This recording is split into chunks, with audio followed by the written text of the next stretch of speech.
This was by far the scariest decision that I've ever made in my life, and it honestly left me terrified. In today's video, I'm gonna break down the scariest and the best decision that I ever made in my entire life that really took me to the next level and put me in the position that I'm in today. At the age of 17, I suffered a devastating injury to my feet where I ended up having 4 foot surgeries my junior year in high school, which left me to the point where I couldn't play basketball anymore for the rest of my life. I remember sitting on my doctor's table after my 4th surgery. Every single surgery, I'd hoped that this surgery was gonna be the one. You know, I was so excited, I was so hopeful to be able to get back onto the basketball court. After my 4th surgery, which was kind of the last hurrah, I sat on my doctor's table and I remember my doctor telling me, "Trent, I'm sorry to tell this to you, but I don't think you're ever gonna be able to play basketball again." When I heard those words, I just had tears just falling down my face. I was devastated. Like, think about it, at the age of 17, being a young boy whose hopes and aspirations were to go to the NBA or to play college basketball, and being told that you're not gonna be able to do that for the rest of your life. Basketball is my identity. I had 0 backup plan. All I knew was basketball. I dressed basketball, I watched basketball, I played basketball. It was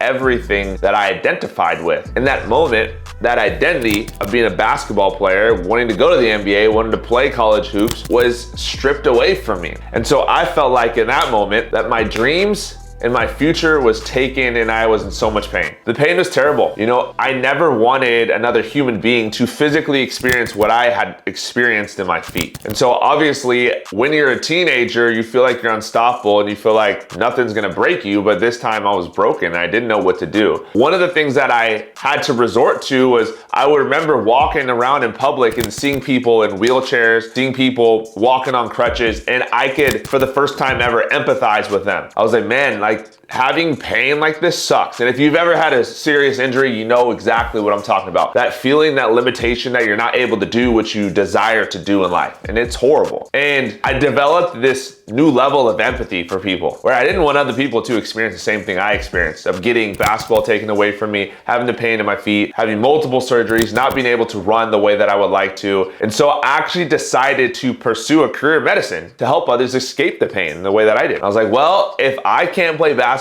if I can't do what I love to do in my dreams, then why don't I just help other people walk out their dreams and what they want to do? And so I went to school for 8 years and I took out hundreds of thousands of dollars in student loans to go into orthopedic surgery. I was like, man, I don't want anybody to experience the pain. I don't want anybody to experience the disappointment that I had to experience when I was sitting on my doctor's table and she had to tell me that, Trent, you're not gonna be able to play basketball anymore. I want no one to experience that. So I went into orthopedic surgery.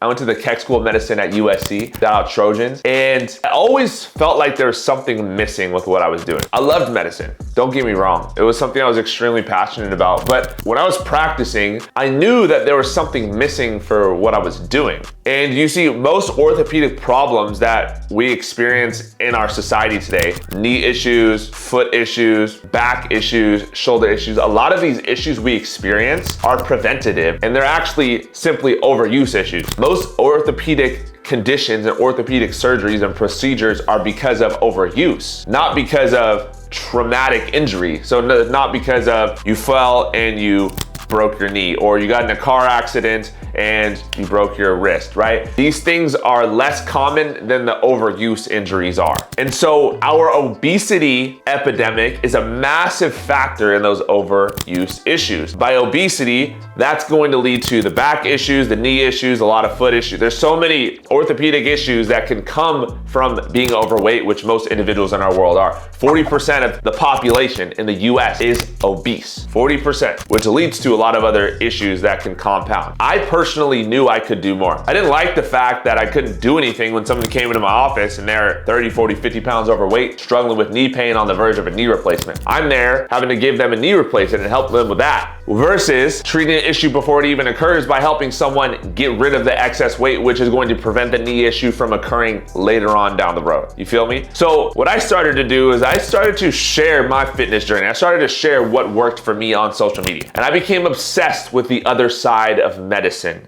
because there's a completely other side of medicine that doesn't get talked about enough in our world. And that's the lifestyle preventative things that you can do before you even have these issues come up. I am almost 30 years old right now. And I'm doing everything in my own power to prevent myself from having health complications when I'm 40. People will come up to me and they're like, Trent, just wait until you are 40 years old or until you're 50 years old. Bro, I'm not waiting until I turn 40 to take care of my health and take care of my body. I'm taking care of it now so that I don't have to worry about it later on down the road. Like, that's the way I think. And so I became obsessed with having the opportunity to prevent health problems before they even started. So I started a coaching program, started coaching men, I started helping individuals transform their lives, lose weight, get off blood pressure medications, decrease their A1C, which is their diabetes numbers. I saw marriages get restored. I saw people just transforming their lives from the inside out through fitness without having to use medications, without having to have surgery. And I got good at it. I got really good at it, to the point where I found myself at a crossroads. I'm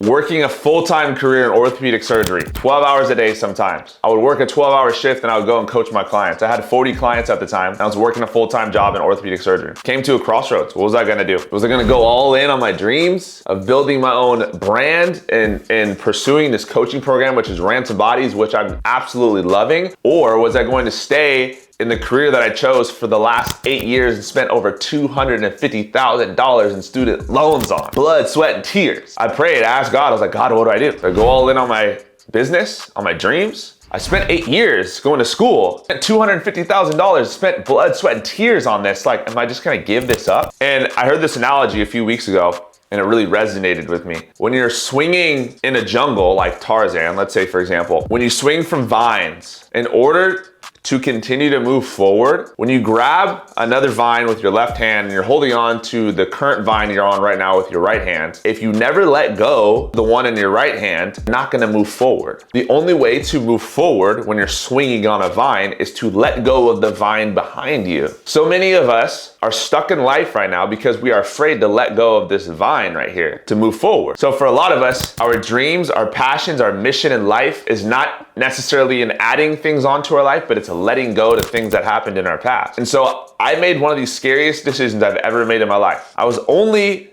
in my position for 3 months and I quit. I stepped into the unknown. I went 100% all in on my dreams of helping individuals transform the other side of medicine. And since then, I've helped over 1,000 men reclaim their lives, reclaim their relationships, reclaim their health, and regain control of their lives. And I just think back and I'm like, how many people would be in the same exact place they're in now if I didn't make the decision or take the risk of going all in on my dreams and the dream that God put on my heart? How many people would still be stuck in their same position or worse? The enemy of greatness is the good stuff in your life. So the thing that's stopping you from achieving greatness in your life typically is not bad things that could happen or have happened, but it's actually good things that are leaving you comfortable and stuck. And so I had to give up something that was really good. Like I said before, I loved my career in orthopedic surgery. I loved it. I love medicine, but it wasn't my true calling, like what I was called to do. And so I had to make the sacrifice. I had to sacrifice something that was mediocre, that was good, that was average, and people would look at me and they're like, why would you do that?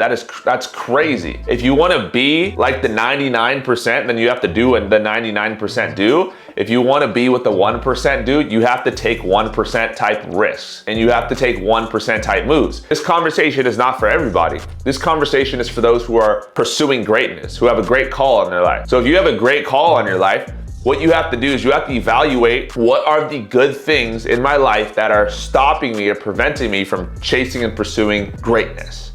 And what happened was when I quit my job, when I quit my career in orthopedic surgery, I had the pressure. I had to put pressure on. Go all in and see success or fail. Like those were my two options. There was no in between. It was either win or lose. And so by putting the pressure on myself, by quitting my comfortable six-figure career and going all in on my dream and my vision and my purpose, that put the pressure on where I was like, I have to make this work. And I also had to trust the Lord and trust God to be like, I need you during this time, right? Because I was stepping into the unknown. If you never step into the unknown, if you never take that leap of faith, if you never take that risk, you're always gonna be stuck in your comfort zone. Comfort kills. And so sometimes you must sacrifice the good things in your life if you wanna reach your true greatness and true potential. And making that decision was the scariest decision I've ever made, but it was the best decision I ever made because I took the leap of faith. And this is what you were made for. I hope you got some value from today's video. If you did, what I want you to do is like this video and drop any comments or questions you have below. Make sure you subscribe for future content. I'll see you on the next one. Much love.